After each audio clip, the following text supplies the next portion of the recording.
Cuando leemos las páginas del Nuevo Testamento es imposible evitar el hecho de que la prioridad fundamental de un siervo de Dios, la función principal de todo siervo de Dios es trazar la palabra, enseñar la palabra, predicarla con precisión.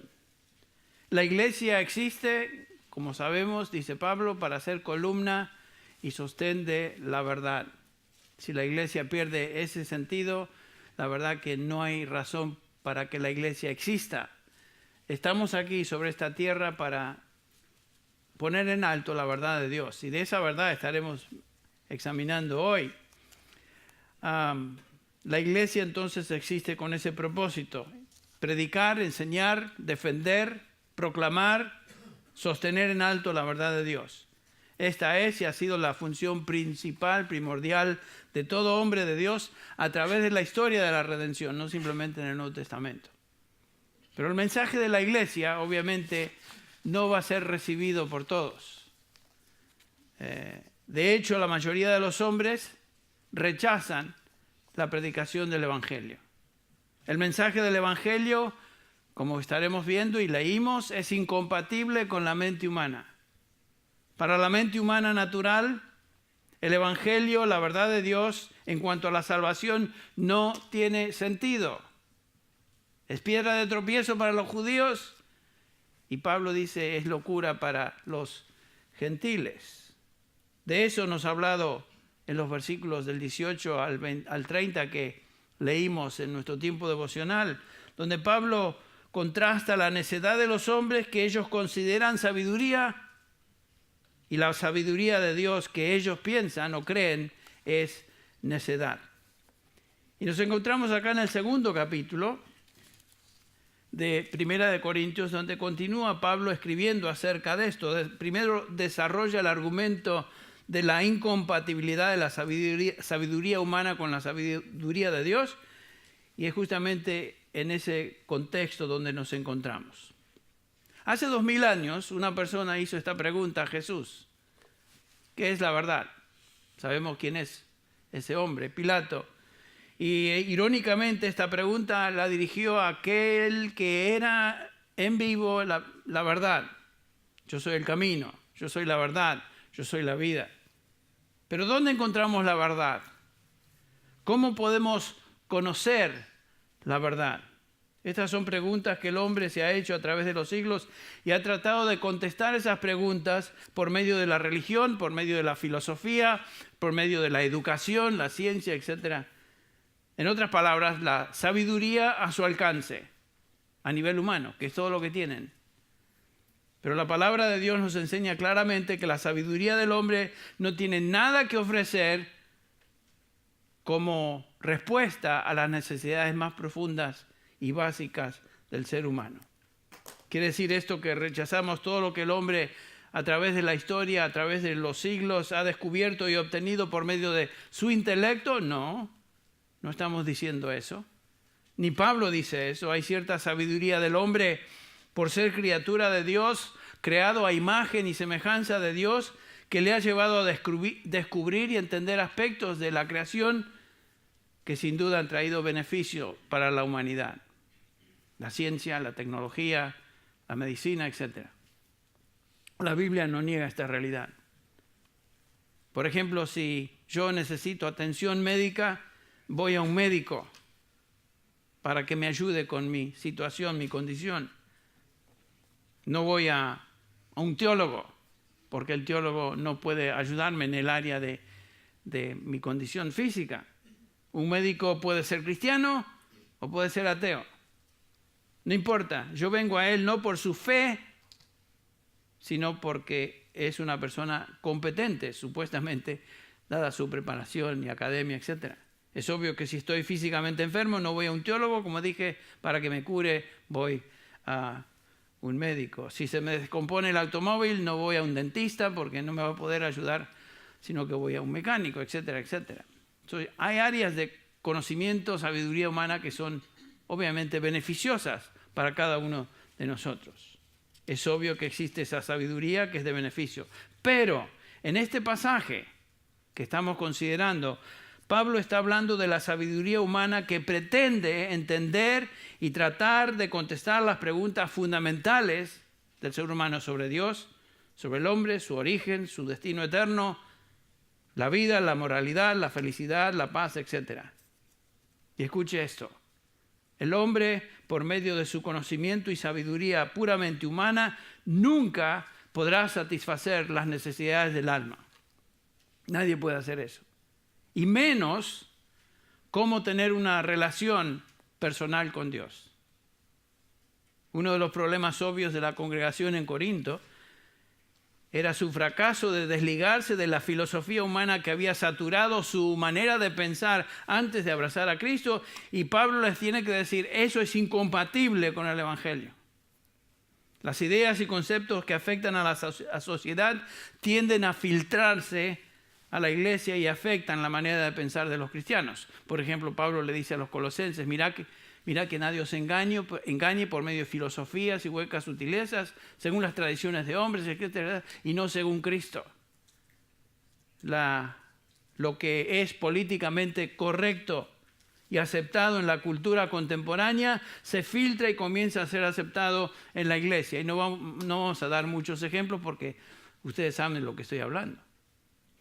Toda la epístola de Corintios fue escrita por Pablo para ayudar a estos creyentes a romper con su vida y costumbres y manera de pensar antes de Cristo. Y en cuanto a la filosofía o sabiduría humana, Pablo concluye diciéndoles, esa es absolutamente innecesaria. En el capítulo 2, versículos del 1 al 5, ahora Pablo ilustra esa conclusión con su propio testimonio de cómo el Evangelio llegó a Corinto. ¿Cómo lo hizo Pablo? ¿Utilizó alguna corriente filosófica contemporánea que le ayudara a comunicar más fácilmente el Evangelio? Como muchos creen hoy, que hay que usar la psicología para apuntalar el Evangelio, para que la gente entienda, porque el hombre contemporáneo, moderno, no entiende la Biblia, pero nadie entendió la Biblia jamás, como estaremos viendo. ¿Qué hizo Pablo? ¿Utilizó su intelecto? ¿Utilizó su preparación académica, que entre paréntesis era muy bien preparado? No, dice en el versículo 1 del capítulo 2, y aquí comienza. Así que, hermanos, cuando fui a vosotros para anunciaros el testimonio de Dios, no fui con excelencia de palabras o de sabiduría, pues me propuse no saber entre vosotros cosa alguna, sino a Jesucristo y a este crucificado. Noten el versículo 4. Y ni mi palabra ni mi predicación fue con palabras persuasivas de humana sabiduría, sino con demostración del Espíritu y de poder. Y noten la razón que él da en el versículo 5. Para que vuestra fe no esté fundada en la sabiduría de los hombres, sino en el poder de Dios. La sabiduría de Dios no necesita de ningún tipo de conocimiento, sabiduría humana para comunicar el Evangelio. La sabiduría de Dios que salva es siempre y simple el Evangelio, Cristo crucificado. Para los que se pierden, nos dice Pablo, es necedad, pero para los llamados, o sea, los creyentes, ya sea judíos o gentiles, es poder de Dios. De esta sabiduría ahora Pablo escribe, y comenzando con el versículo 6, nos dice, sin embargo, dice Pablo, hablamos sabiduría entre los que han alcanzado madurez, y sabiduría no de este siglo, ni de los príncipes de este siglo que perecen. Pablo dice, hablamos sabiduría para los que han alcanzado madurez. ¿Qué quiere decir Pablo con eso? ¿Eran los que realmente eran súper maduros en la iglesia en Corinto? No, sabemos que la iglesia en Corinto tenía sus problemas. Sin embargo, le escribe a ellos. Los que han alcanzado madurez no es un grupo selecto de maduros en Cristo. Esa frase se refiere a los creyentes que han alcanzado madurez. En otras palabras, aquellos que, en el sentido de han alcanzado madurez porque están completos en Cristo Jesús. Han entendido y aceptado que esta sabiduría de Dios es la que salva. Han abrazado el Evangelio de Jesucristo. Como dice Colosenses 2:10, y habéis sido hechos completos en Él, que es la cabeza, sobre todo poder y autoridad. En ese sentido, han alcanzado madurez, están completos en Cristo. Nosotros como creyentes estamos completos en Cristo. No hay nada que agregar a nuestra fe.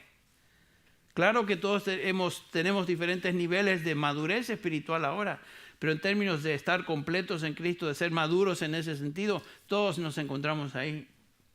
Cuando tú fuiste salvado, llegaste a entender la sabiduría de Dios de una manera que el resto del mundo no entiende ni puede recibir. Esta es la sabiduría de Dios que el Espíritu Santo te ha dado. Es justamente la sabiduría a la cual Pablo se refiere en Efesios 1, del 8 al 9, que hizo sobreabundar para con nosotros en toda sabiduría e inteligencia, dándonos a conocer el misterio de su voluntad, según su beneplácito, el cual se había propuesto en sí mismo. Por supuesto que en la medida que crecemos en el conocimiento de Dios, crecemos en el conocimiento de su palabra revelada, crecemos también en sabiduría. En esta porción del capítulo 2, versículos del 6 al 16, Pablo está hablando de la incompatibilidad de la sabiduría humana con la sabiduría de Dios. La manera de pensar del hombre en contraste a lo que Dios dice. No se mezclan, son incompatibles. Y el apóstol subraya 2 puntos que veremos. El primero es: la verdadera sabiduría no puede ser descubierta por el hombre. En otras palabras, la sabiduría de Dios que salva no puede ser descubierta. Y en segundo lugar, la verdadera sabiduría es revelada por Dios. Dios tiene que revelar esa sabiduría o el hombre jamás la encontrará por sí mismo. El apóstol enseña que es imposible para el hombre descubrir por sí mismo la sabiduría que lleva a salvación. Dice el versículo 7, noten: mas hablamos sabiduría de Dios en misterio, la sabiduría oculta, la cual Dios predestinó desde antes de los siglos para nuestra gloria, la que ninguno de los príncipes de este siglo conoció, porque si la hubieran conocido, nunca habrían crucificado al Señor de gloria. Noten lo que dice: la sabiduría de Dios que salva trasciende la capacidad humana de descubrimiento. Está más allá de las posibilidades humanas. Nadie va a llegar a Dios, ni entender a Dios por medio de su propio intelecto, como veremos, por medio de su propio descubrimiento. Esa sabiduría que salva tiene que ser revelada. El hombre por sí mismo no puede entender a Dios. Existe un abismo infinito entre la sabiduría de Dios y la habilidad humana de alcanzar sabiduría. ¿Y eso es por qué? Porque nos dice Isaías, Dios a través del profeta: porque mis pensamientos no son vuestros pensamientos, ni mis caminos son vuestros caminos, declara el Señor. Porque como los cielos son más altos que la tierra, así mis caminos son más altos que vuestros caminos, y mis pensamientos más que vuestros pensamientos. ¿Ven eso? Hay una distancia infinita. Es imposible conocer a Dios y entenderle completamente. Es como si un gusano quisiera entender a un hombre. Existe una infinita distancia entre un gusano y un hombre. No pueden ser compatibles, no se entienden. El hombre siempre, sin embargo, ha tratado de concebir a Dios y entender a Dios. Todo el mundo tiene alguna idea de Dios, pero ese es el problema. El hombre inventa conceptos de Dios, basándose en su propia imaginación. Y hay algunos que niegan a Dios, que el Salmo 14, entre otros, dice: son necios. Ya de por sí, el que niega a Dios es un necio, punto final. Pero el hombre siempre trata de buscar a Dios, de inventar algún Dios basando en su imaginación, pero nunca llegará a descubrir a Dios. El hombre está limitado en un círculo de existencia natural que nunca puede tocar la dimensión sobrenatural. El hombre está atascado, por decirlo así, en su vida espiritual y moral. Hay una ciudad en el norte de California que se llama Atascadero.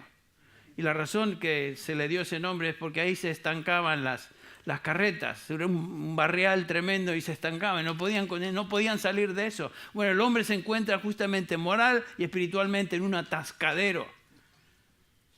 No puede salir de ahí, a menos que Dios intervenga en su vida. Toda religión humana es un esfuerzo para salir del barrial, para salir del atascadero, para buscar a Dios, para encontrar a Dios en sus propios esfuerzos.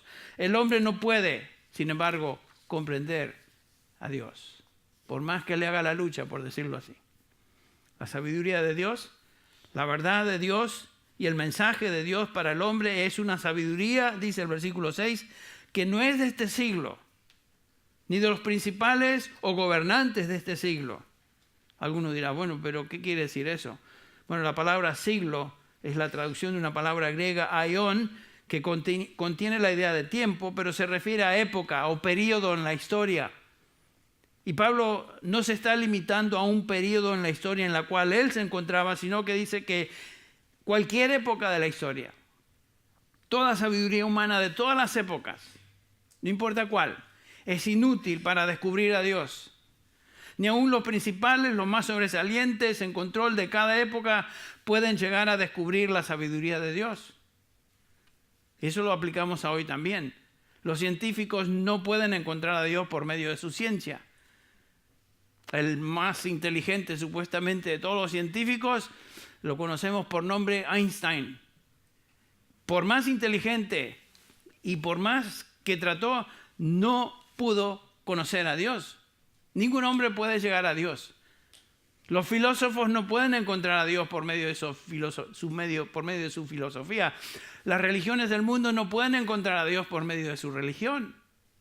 ¿Por qué? Versículo 7, Pablo dice, hablamos sabiduría de Dios en misterio, sabiduría oculta. Pablo dice que esta sabiduría de la cual él habla, en primer lugar es de Dios, lo cual nos dice que es sobrenatural. Y se encuentra fuera de la experiencia o capacidad humana de encontrarla. En segundo lugar, el apóstol nos dice que es un misterio. Mysterion es la traducción, es la palabra en el original.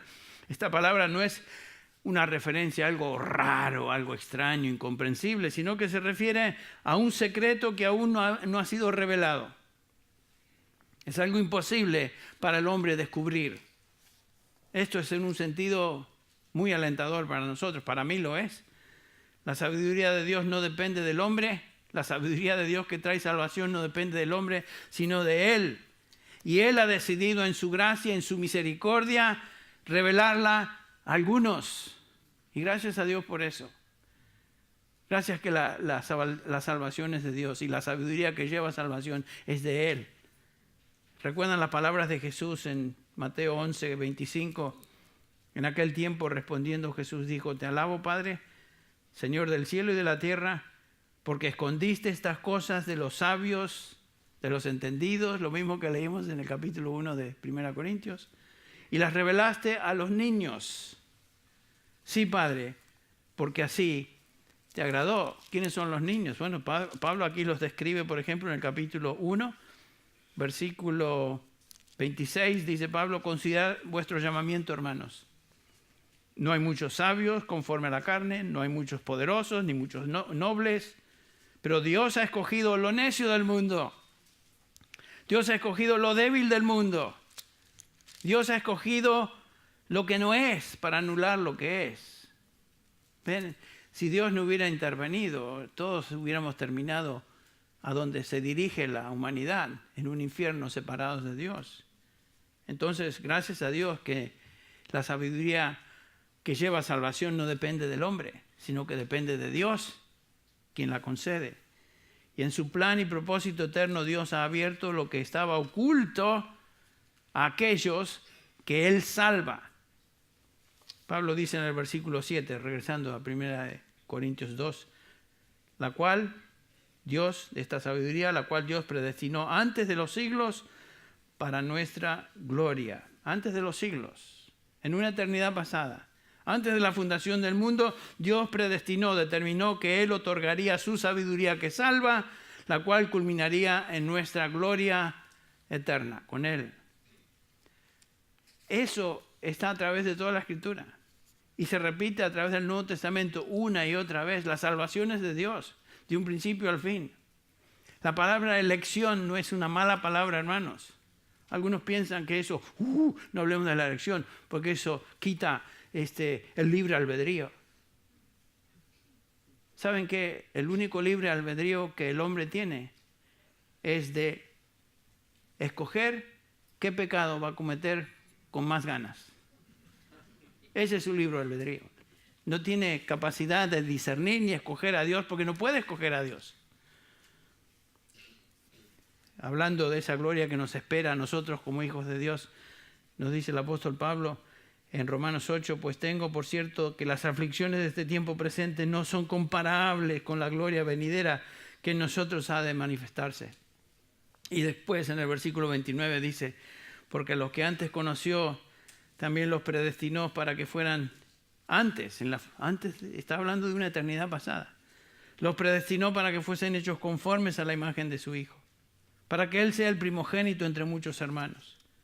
Y a los que predestinó, a estos también llamó. Y a los que llamó, estos también justificó. Y a los que justificó, a estos también glorificó. No hay duda que el plan y propósito de Dios termina y culmina exactamente donde Él lo predeterminó, en gloria. El capítulo 9 de Romanos nos dice que somos vasos de misericordia, versículo 24, que Él preparó de antemano, en otras palabras, en una eternidad pasada, para gloria. Y cuando Dios predetermina algo, eso definitivamente va a suceder. Pero no sucedió con la mayoría de la gente, ni sucede hoy. Más, la prueba de que los principales de la época no conocieron la sabiduría de Dios se manifestó cuando ejecutaron a Cristo, que aquí describe Pablo como el Señor de la gloria. Versículo 8, la que ninguno de los principales de este siglo conoció, porque si la hubieran conocido, nunca habrían crucificado al Señor de gloria. Noten eso. Los líderes religiosos judíos, los líderes políticos romanos, los eruditos, los educados demostraron su ignorancia de Dios. Y unidos decidieron poner a muerte al Salvador del mundo, el Señor de gloria. Una obvia referencia a la divinidad de Cristo.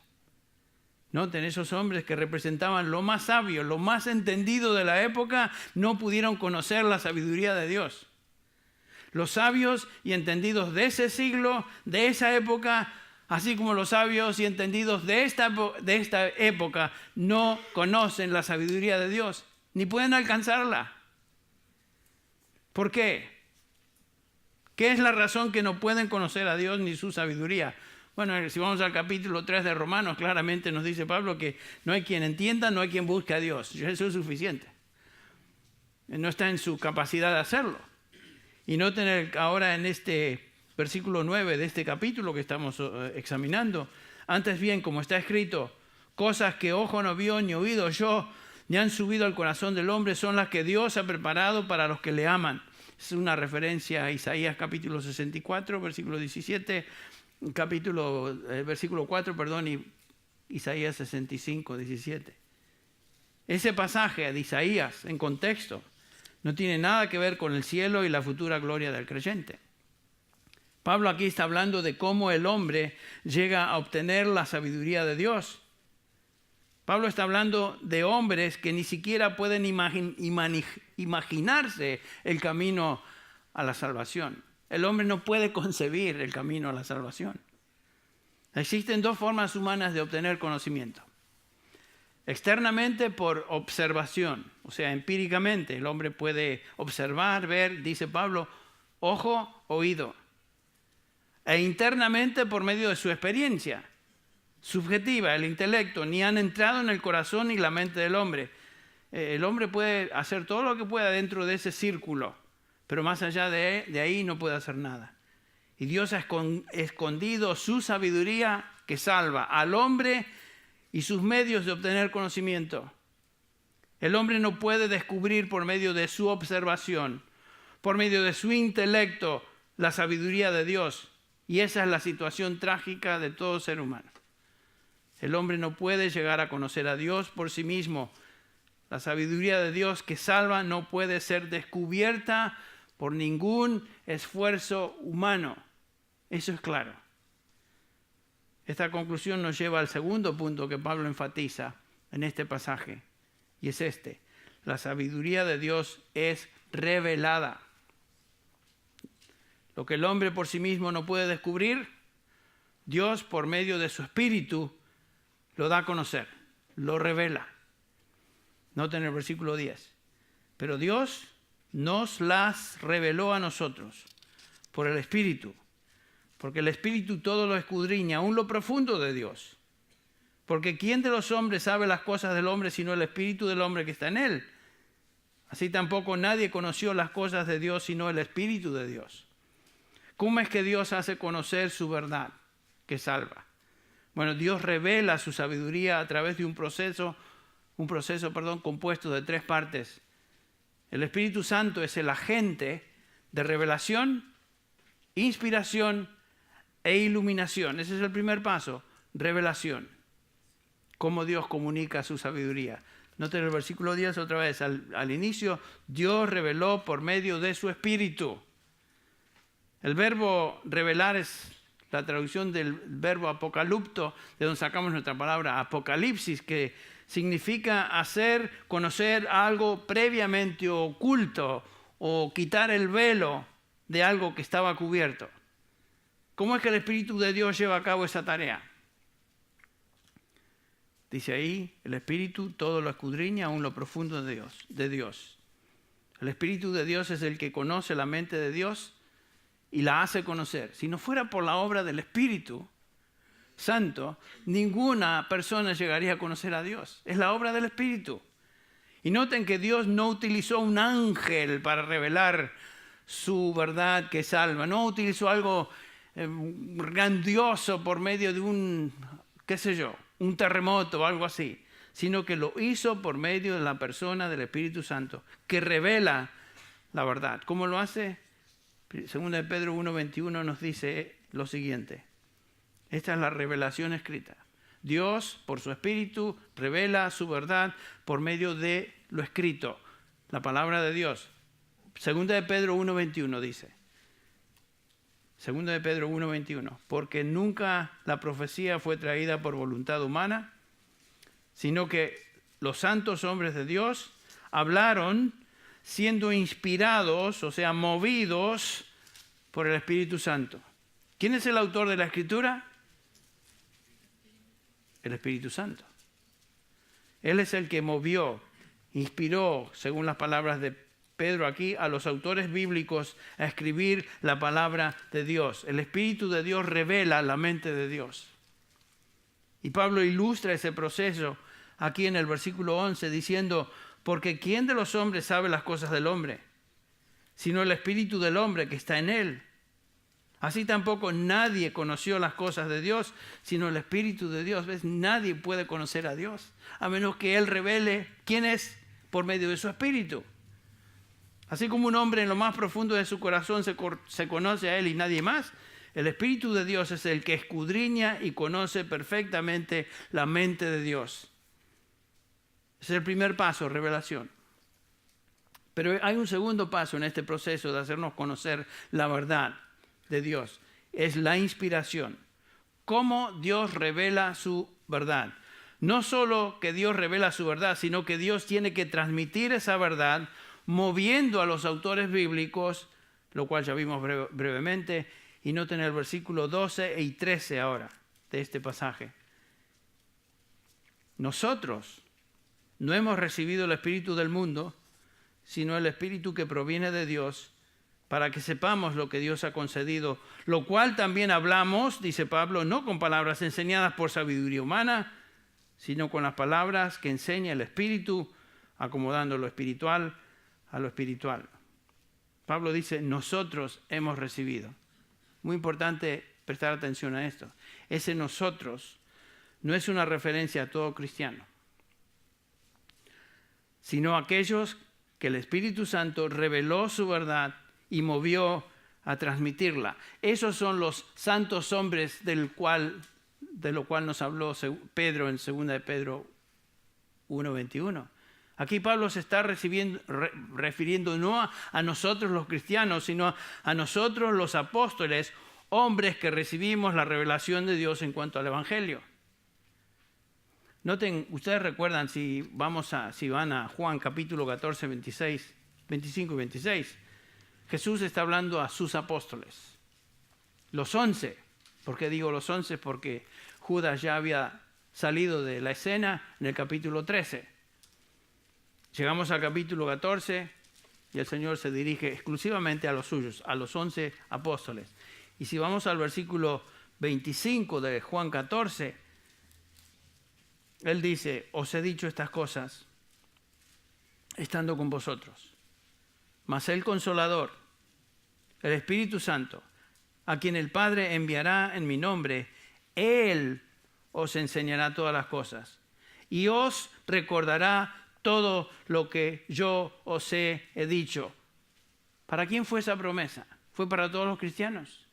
No, solo y exclusivamente para los apóstoles, los que iban a escribir, los que iban a proclamar, no todo cristiano. Y la razón que Juan, por ejemplo, pudo escribir el Evangelio y todo lo que el Señor le dijo fue porque justamente el Espíritu Santo le dio la capacidad de inspiración y poder recordar todo lo que el Señor había escrito. No es que Juan estaba tomando nota, cada vez que Jesús hablaba, tomaba nota, tomaba sus notas, y 30 años más tarde sacó su librito de notas y escribió el Evangelio y después primera, segunda y tercera de Juan. No, fue la obra del Espíritu Santo en él que trajo a su mente, a su corazón, recordar todo lo que Jesús habría escrito. El apóstol hizo eso, los apóstoles hicieron eso. Esa es la obra de inspiración del Espíritu Santo. Según de Timoteo 3:16, Pablo nos dice que toda escritura es inspirada por Dios y útil para enseñar, para redarguir, para corregir, para instruir en justicia. Noten eso, toda escritura. La Biblia no es invento de los hombres.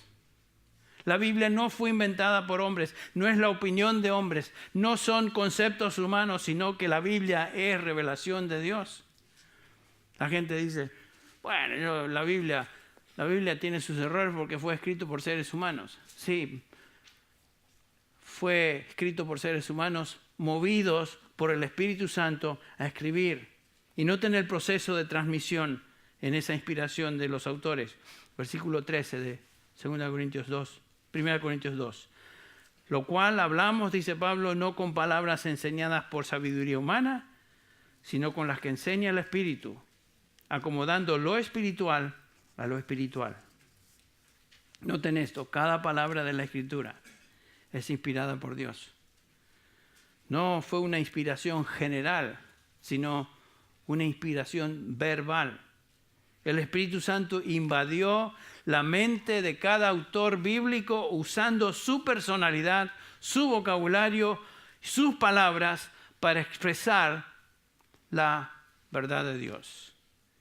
Ustedes recuerdan que cuando el Señor Jesús fue tentado en el desierto, haciendo referencia a Deuteronomio 8:3, el Señor le responde a Satanás y le dijo, escrito está, no solo de pan vivirá el hombre, sino de toda palabra que sale de la boca de Dios. Jesús era Dios. Él le podría haber dicho al diablo, ¿con qué te crees? ¿Con quién hablas? Yo soy Dios. Él sabía que era Dios. Y sin embargo Jesús no le contestó de su propia persona, sino que dijo, escrito está.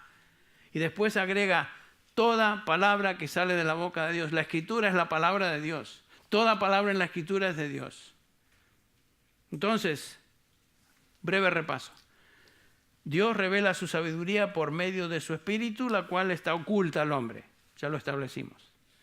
En segundo lugar, el Espíritu Santo inspira la verdad de Dios usando a hombres para expresar las palabras. En palabras, la verdad escrita, la Escritura. Y en tercer lugar, ahora, el tercer paso en esta transmisión, Dios hace conocer su sabiduría por medio de la iluminación. Versículos del 14 al 16 de este pasaje. Es obvio que el hombre no puede entender la palabra de Dios sin la asistencia del Espíritu Santo. El versículo 14 claramente nos dice, el hombre natural no percibe las cosas que son del Espíritu de Dios.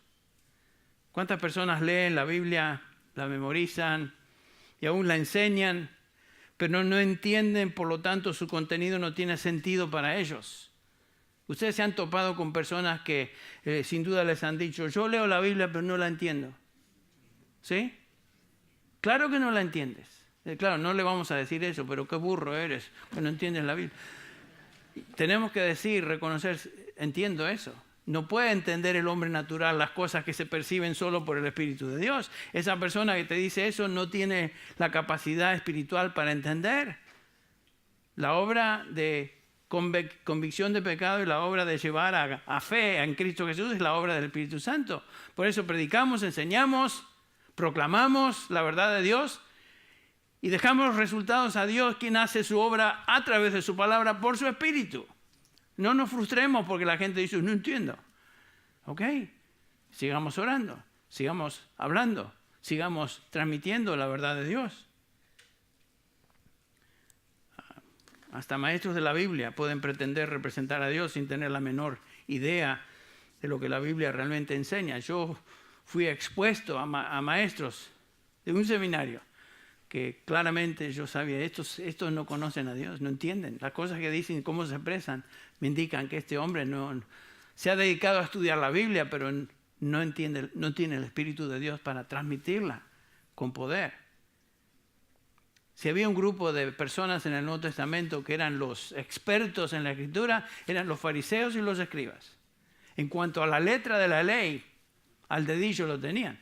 Pero recuerden lo que dice Juan 5. Este es el Señor Jesús, 5:37. Juan 5:37. También el Padre que me envió ha dado testimonio de mí. Y el Señor le dice a estos fariseos y escribas: nunca habéis oído mi voz, ni habéis visto su aspecto, ni tenéis su palabra morando en vosotros, porque a quien Él envió, vosotros no creéis. Ahí estaba la verdad en vivo, delante de ellos, proclamando, enseñando, haciendo milagros, y sin embargo lo rechazaron. Y dice el versículo 39, escudriñáis las Escrituras, que lo hacían ellos, porque a vosotros os parece que en ellas tenéis vida eterna, y ellas son las que dan testimonio de mí, y no queréis venir a mí para que tengáis vida eterna.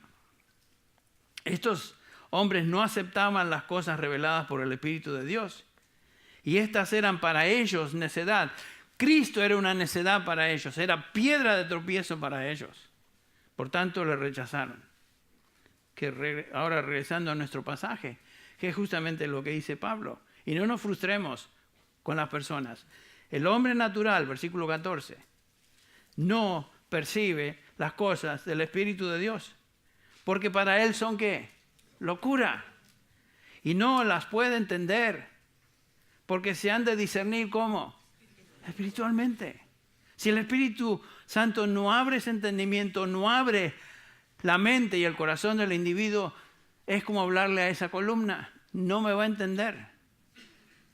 Pablo dice en Romanos 8, hablando de esta condición del hombre natural, Romanos 8:7, ya que la mente puesta en la carne es enemiga de Dios. Este es el hombre que vive simplemente en su carne, porque no se sujeta a la ley de Dios, pues ni siquiera ¿qué? Puede hacerlo. Qué descripción del hombre, ¿eh? Qué descripción de aún aquellos que son religiosos, que pretenden ser de Dios y representar a Dios, pero si no tienen el Espíritu de Dios, no tienen la capacidad de entender nada. Dice el versículo 8, los que están en la carne no pueden agradar a Dios. Sin embargo, dice Pablo, versículo 9, a los creyentes, a nosotros, vosotros no estáis en la carne, sino en el Espíritu. Si en verdad el Espíritu de Dios habita en vosotros. Entonces, estos son los creyentes. Este es el hombre espiritual. Volviendo a nuestro pasaje, el versículo 15, el hombre espiritual, nos dice Pablo, en cambio, el que es espiritual, el hombre espiritual, juzga todas las cosas, pero él no es juzgado por nadie. El Espíritu Santo produce el nuevo nacimiento y en ese mismo momento ilumina al hombre para que entienda, discierna las cosas del Espíritu. Dios es el que hace esa obra por su Espíritu. Dios tiene que prender la luz en la mente, el espíritu, el corazón de un ser humano para que responda, así como Lidia lo hizo en el capítulo 16 de Hechos. El Señor abrió el entendimiento para que recibiera lo que estaba escuchando, el mensaje del Evangelio. Dios tiene que hacer eso. Solo cuando el Espíritu de Dios revela la verdad de Dios, iluminando la mente del que escucha o lee, es que un hombre o una mujer viene a Cristo para salvación. Solamente de esa manera. Aun cuando ya somos del Señor, ya somos cristianos, ya hemos sido renovados por Él, necesitamos aún ese ministerio del Espíritu Santo de iluminación continua para entender más y mejor lo que Dios ha revelado. Dice el versículo 15 otra vez: en cambio el espiritual, el creyente, el que ha nacido de nuevo, discierne, juzga, evalúa todas las cosas. El hombre espiritual, el creyente, posee el Espíritu de Dios, quien es su maestro residente, el cual le guía y le enseña. Desde el día de nuestra conversión, desde el día que nacimos de nuevo, la obra del Espíritu Santo, cuando somos expuestos a la palabra de Dios, comienza esa tarea, esa obra de iluminar nuestro entendimiento y conocer más y mejor. Ya somos del Señor, ya hemos llegado a pertenecer a Él, pero el Espíritu Santo continúa esa obra de iluminación en nosotros. Es interesante que Pablo, en el versículo 15, también nos dice que este hombre espiritual no es juzgado de nadie. ¿Qué quiso decir eso? Bueno, la palabra juzgar no es de juicio, sino de comprender. El hombre espiritual es incomprensible para el mundo, así como la sabiduría en Cristo es incomprensible para ellos. Ninguno nos puede juzgar, entender, comprender ni evaluar correctamente porque ellos no tienen el Espíritu de Dios. Un hombre natural no puede juzgar a un hombre espiritual porque para ellos somos tan locos, tan chiflados como el mensaje que predicamos. Es el Evangelio. No nos entienden. Y pueden ser corteses, sonreírse, tal vez tolerarnos, pero no nos entienden. Y esto es de aceptar, es lo que Dios dice. La gente, el mundo no entendió a Cristo, se reían de Él y lo llevaron finalmente a su muerte. Si rechazaron a Cristo, el Salvador, ¿qué esperamos de nosotros? Estamos en buena compañía, ¿no? Escuche esto. Por eso, por esta razón, es tan absurdo tratar de hacer del Evangelio algo que al mundo le guste o le sea apetecible, con cositas, y no tratando de ofender. No hablemos de esto, no hablemos del pecado, no hablemos de que están separados, no hablemos de que van al infierno porque eso les va a ofender. Y predicamos otro evangelio, pero entonces si es otro evangelio, no es el evangelio. Qué tontera, qué absurdo es. Pablo termina diciendo, el versículo 16, porque ¿quién conoció la mente del Señor? ¿Quién le instruirá? Y noten esto, nosotros, los creyentes, los redimidos, tenemos la mente de Cristo por su Espíritu que reside en nosotros. La razón que el mundo no nos entiende y no entiende el Evangelio es porque ellos no tienen la mente de Cristo. El Espíritu Santo no ha iluminado sus mentes, sus corazones, para recibir y abrazar la sabiduría de Dios que trae salvación. La razón que nosotros creímos el Evangelio, en contraste, y hemos sido salvados, es porque el Espíritu Santo ha iluminado nuestra mente para entender por medio de las Escrituras el mensaje de salvación. No fue porque fuimos más vivos que los demás, porque fuimos más astutos que los demás. Es porque el Espíritu Santo obró en nuestra mente y nuestro corazón. Lo que ha sucedido es que lo que Lucas enseña, el Señor Jesús enseña en Lucas 24, 44 y 45, dice, hablando a sus discípulos, les dijo, estas son las palabras que os hablé, estando aún con vosotros, que era necesario que se cumpliese todo lo que está escrito de mí en la ley de Moisés y en los profetas y en los salmos. Noten el versículo 45. Entonces les abrió el entendimiento, ¿para qué? Para que comprendiesen las Escrituras. ¿Ven? Eso es importante. Necesitamos la obra de iluminación del Espíritu Santo para comprender las Escrituras. Por eso Lloyd Jones decía, nunca leas la palabra de Dios sin orar pidiendo que el Espíritu de Dios te ilumine. En pocas palabras, es lo que él decía y enseñaba. Y es cierto. Aún como creyentes no podemos entender muchas cosas. Por eso debemos pedir, Señor, ilumina mi mente, nuestro corazón. Hacer como el Salmo 119, 18. Abre mis ojos y miraré las maravillas de tu ley. Ahora, la iluminación no quiere decir que vamos a entender todo. Hay cosas secretas de Dios, ¿no es cierto? Deuteronomio 29, 29 nos dice que las cosas secretas pertenecen a Jehová, al Señor, más las reveladas a nosotros. Tampoco quiere decir que ya no necesitamos maestros de la Biblia, ya que tenemos el maestro residente. No, porque claramente el Señor Jesús dejó a la iglesia, primero apóstoles, profetas, evangelistas, pastores, maestros, para la edificación de los santos. O sea, que no podemos decir, ya no necesito maestros de la Biblia. Sí los necesitamos. Tampoco quiere decir que no debemos dedicarnos a estudiar y a escudriñar las Escrituras. Obviamente debemos hacerlo, tener esa disciplina. Procura presentarte a Dios como obrero que no tiene de qué avergonzarse, que traza con precisión la palabra de verdad. Cierto que esa exhortación fue a Timoteo y a un pastor, pero es para nosotros también. Lo que sí quiere decir la iluminación, y con esto terminamos, es que todo creyente, porque posee el Espíritu Santo, puede entender la palabra de Dios cuando diligentemente la lee, la estudia, la medita y se somete a ella. Pregunta, ¿qué es la verdad? La verdad es lo que Dios dice. Punto final. ¿Dónde encontramos la verdad? En la Escritura, la palabra de Dios. ¿Cómo podemos conocer la verdad? Por medio de la obra del Espíritu Santo. Y en la medida que nos comprometemos en oración a buscar que Él ilumine nuestra mente al leer y meditar esa palabra. Pablo, escribiendo a Timoteo, le dice en 2 Timoteo 2:7, considera, medita lo que te digo y el Señor te dará entendimiento. Esa es nuestra parte, meditar, dedicarnos a eso, orar y el Señor nos dará entendimiento. Mi pregunta es para nosotros al concluir, ¿cómo está tu vida de oración y meditación en la verdad de Dios, en su palabra? ¿Cómo está?